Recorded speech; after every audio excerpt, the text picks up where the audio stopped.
LP-UP interview ക്ലാസ്സിലേക്ക് എല്ലാവർക്കും സ്വാഗതം. ഇന്ന് ഡിസ്കസ് ചെയ്യുന്നത് ക്യാബിനെ കുറിച്ചാണ്. Cab central advisory board of education.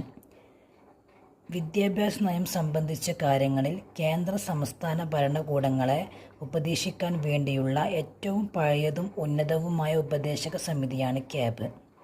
Cab വിദ്യാഭ്യാസ നയം സംബന്ധിച്ച കാര്യങ്ങളിൽ കേന്ദ്ര സംസ്ഥാന ഭരണകൂടങ്ങളെ ഉപദേശിക്കാൻ വേണ്ടിയുള്ള ഏറ്റവും പഴയതും ഉന്നതവുമായ ഉപദേശക സമിതിയാണ് ക്യാബ്. കേന്ദ്ര വിദ്യാഭ്യാസ ഉപദേശക സമിതി ക്യാബ് നിലവിൽ വന്നത് 1920-ലാണ്. 1923 ക്യാബ് പിരിച്ചുവിടുകയും 1935 വീണ്ടും നിലവിൽ വരികയും ചെയ്തു. ക്യാബ് 1923 പിരിച്ചുവിടുകയും 1935 വീണ്ടും നിലവിൽ വരികയും ചെയ്തു. ക്യാബ് നിലവിൽ വരാൻ ശുപാർശ ചെയ്ത കമ്മിറ്റികളാണ് Calcutta university commission. Calcutta university കമ്മീഷനാണ് ക്യാബ് നിലവിൽ വരാൻ ശുപാർശ ചെയ്ത കമ്മിറ്റികൾ.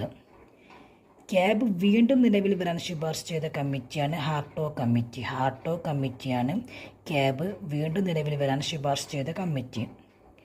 രാമമൂർത്തി കമ്മിറ്റിയുടെ നിർദ്ദേശങ്ങൾ പരിഗണിച്ചുകൊണ്ട് 1986 ദേശീയ വിദ്യാഭ്യാസ നയത്തിൻ്റെ മാറ്റങ്ങൾ വരുത്തുന്നതിനായി ക്യാബിൻ്റെ അഭ്യർത്ഥന പ്രകാരം രൂപീകരിക്കപ്പെട്ട കമ്മിറ്റിയാണ് Janardhana Reddy committee. Cab committee എന്നറിയപ്പെടുന്നത് ജനാർദ്ദന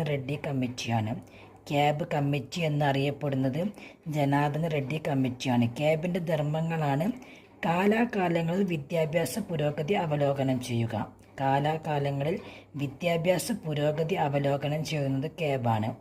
അടുത്തത് കേന്ദ്ര ഭരണകൂടവും സംസ്ഥാന ഭരണകൂടങ്ങളും ബോർഡിനോട് ഏതെങ്കിലും വിദ്യാഭ്യാസ പ്രശ്നത്തെപ്പറ്റി ഉപദേശം ചോദിച്ചാൽ അത് യഥാസമയം നൽകുക. കേന്ദ്ര ഭരണകൂടവും സംസ്ഥാന ഭരണകൂടങ്ങളും ബോർഡിനോട് ഏതെങ്കിലും വിദ്യാഭ്യാസ പ്രശ്നത്തെപ്പറ്റി ഉപദേശം ചോദിച്ചാൽ അത് യഥാസമയം നൽകുക. കേന്ദ്ര ഭരണകൂടവും സംസ്ഥാന ഭരണകൂടങ്ങളും ബന്ധപ്പെട്ട മറ്റു ഏജൻസികളും ദേശീയ വിദ്യാഭ്യാസ നയം എത്രത്തോളം നന്നായി നടപ്പിലാക്കുന്നു എന്ന് വിലയിരുത്തി ഇക്കാര്യത്തിൽ ഉചിതമായ ഉപദേശം നൽകുക.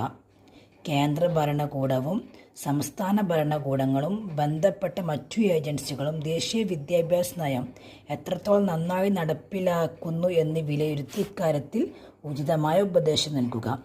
ഈ ധർമ്മങ്ങൾ നിർവഹിക്കുന്നതിന് വേണ്ടി ക്യാബ് ഇനി പറയുന്ന കാര്യങ്ങൾ ചെയ്യണം.